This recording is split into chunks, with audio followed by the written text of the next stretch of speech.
मिरगाच्या पावसान फटयल्ल्यान अंदू खरीप भात शेती संकश्टात येतली अशी भिरांत दिवचलच्या शेतकारांमदीं पातळ्ळ्या। आडवेळ्या पावसान दमशणां घातल्या उपरांत फाटल्या 5-6 दिसांच्यान पावस पडूंक नाशिल्ल्यान नांगरणी आनी शेताची हेर मशागतीची कामां अडून पडल्यात। अंदू वांयगण शेतपीक समाधानकारक आयिल्ल्यान दिवचलच्या वेगवेगळ्या वाठारांतले शेतकार उमेदीन आसात। शेतकारांनी खरीप भात शेती लागवडीची तयारी सुरू केल्ली आसतनाच अचकीत पावस गायब जाल्ल्यान शेतकार हुसक्यात आसा।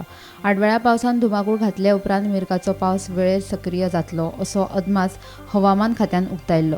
मात फाटल्या 5 दिसांच्यान पावस पडूंक नाशिल्ल्यान मशागतीची कामां अडून पडल्यात। शेतकी खात्याचे ट्रॅक्टर लेगीत जाग्यार आसात। मजगतीं आयतारा रातच्यान अदीं पावस पडटा, मात अजून पावसाक नेट ना।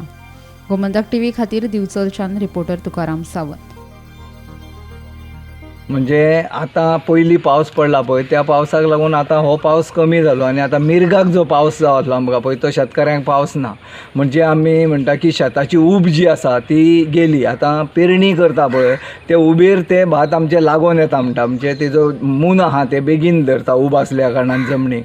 आनी आता जमीन थंड पडल्या उपरांत ह्या वर्सा आमकां खूब अडचणीचो हो विशय जातलो शेतकऱ्यांक। कारण कित्याक बी रुजोवन येवपा खातीर आमकां त्रास जातले, कित्याक बी हे थंड पडल्या कारणान जमीन बी बेगीन रुजोवन येवचें ना। म्हणजे आमी समज 1-2 कुडो घातले जाल्यार भितरलो 1 कुडोच रुजोवन येतले, कित्याक सगळे 100% रुजोवन येवचें ना। ह्या वर्सा मातशे शेतकऱ्यांक खूब अडचणीचो विशय आहा। हय, आता जावोच आसा मिर्ग जो आमचो आहा म्हणटा 7 तारखेक आमचो मिर्ग म्हणटाले। खरें म्हणल्यार आता ह्या दिसांनी खूब मोठ्या प्रमाणान पावस पडपाक जाय। आता हो पावस पडला तितून आता आमी सकयल पळयले जाल्यार पळय कितें आता आमचे जे वारयाचे म्हणजे गांवठी वारवें जे आमी म्हणटा भाजी पालो जावं गांवठी मिरची हें सुद्दां पीक आमकां काडपाक जे आसले फाटल्यान ते मेळ्ळें ना आनी ते शेत साफ करपाक सुद्दां ते मेळ्ळें ना। इतल्या मोठ्या प्रमाणान हो फाटलो पावस पडलेलो आसा।